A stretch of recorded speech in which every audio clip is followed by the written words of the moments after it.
Happy day, Internet. My name is John, and this is my channel, The Intermancer. Let me show you something I've been working on.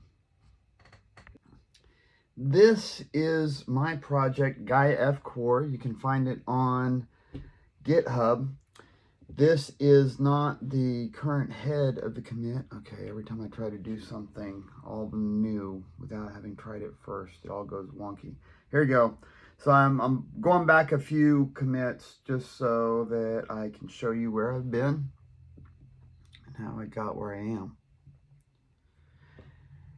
As I stated before, my primary goal with this channel is to experiment with the idea of doing super prompt, single shot genetic AI coding. It's kind of evolved a little bit to just see what I can do with generative AI coding using my own philosophies, but I'm still focused on this large context stuff. As before, so you can see here that this is my first version of my primary context document. And here I'm describing the first domain objects for my genetic artificial intelligence algorithm framework. Artificial intelligence algorithm framework. I've been trying to get that Gaia F name down, and I think I got it. But anyway, so what this is, its idea is that it configures an algorithm as an organism which is composed of a chain of chromosomes, which is each composed of a chain of genes, and each gene is some kind of mathematical function that operates on data channels. And a data quantum gets fed into the organism, passed through the chromosomes, and each chromosome passes it through the genes, and each gene pulls out a channel, a data point from this data quantum, operates it, and adds a new data point to the data quantum. So the data quantum's growing as it moves through the organism. Some of the basic ideas. I'll be talking about some of the other ideas as we move through.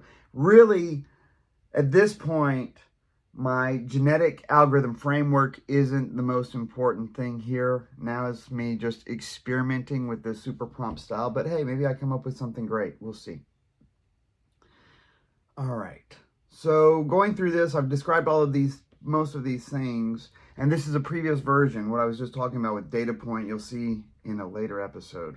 Here we can see that I've described a data quantum.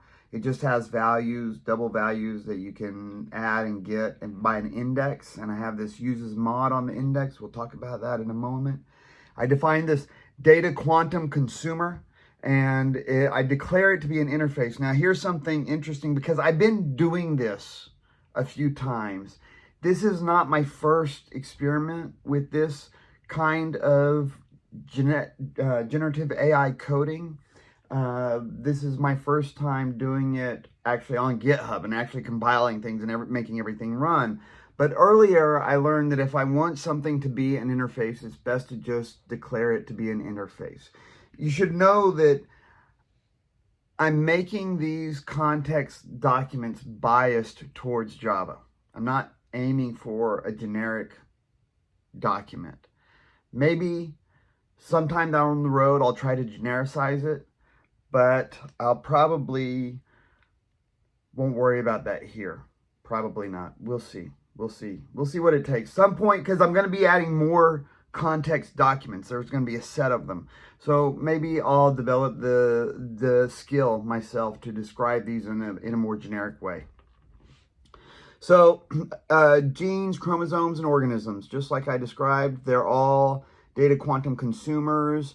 Organism and chromosomes are just described. Their consume method is described as just passing it along the chain of what they're composed by.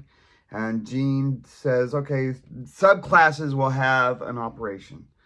And so I did this. I asked it to generate the classes.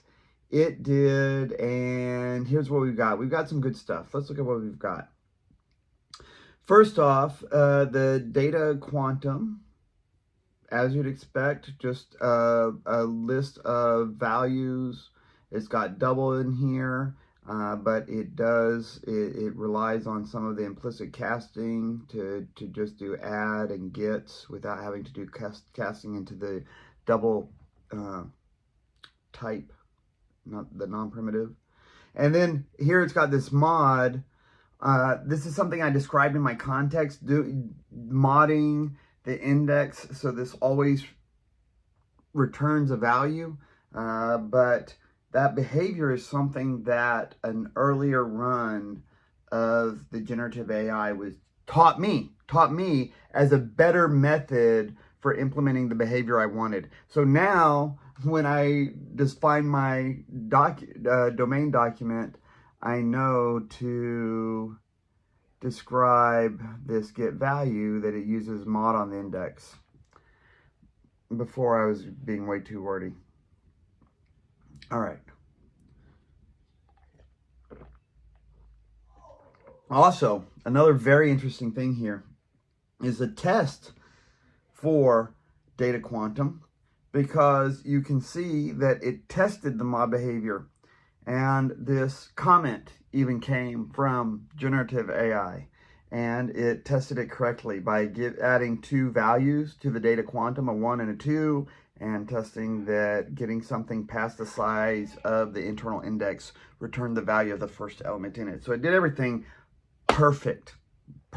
Very impressed.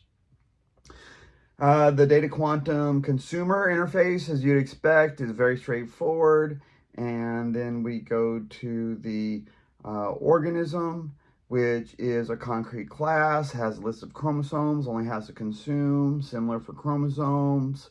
And the test methods for both of these both have this clever thing where it has this anonymous implementation of the gene class inside, adds, does the test. Look, this is interesting though. Here, it's creating a behavior for the gene that it added here in the test context. The behavior is to take the input and multiply it by 2.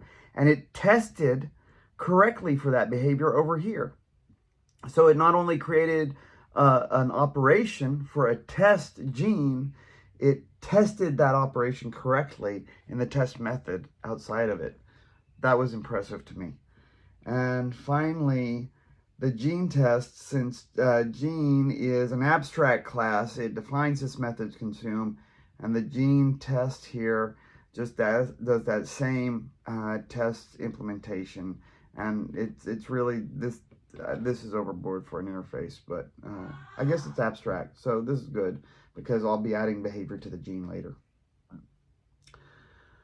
Okay, let's look at the commit history real quick. Just see if there's anything interesting in there. There was a little bit because all this pop-ups. So the initial commit, and I did some things. I think about here is where I filmed before, and I did something to disconnect my local. And oh, right, I edited the README on the GitHub website. That was a mistake. But anyway, because I'm a noob. But anyway, I fixed it to the point that we're at now. So nothing real exciting there. That is my second video. Oh, right. There's one more thing I wanted to show. I wanted to point out. What was it? It was about the context where I had to go start describing the methods. It's not just that I was biased.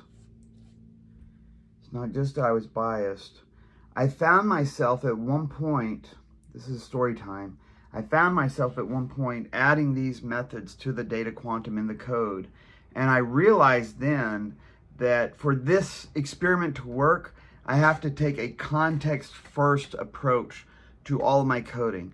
So from here on out, I have to just, if I see something I want to change in my code, I have to figure out how to change my context object and then get the AI to generate it the way I want to. So that's something I learned. That's what I wanted to say. That's what I was looking for. Thank you for your time, and I will see you on the next episode.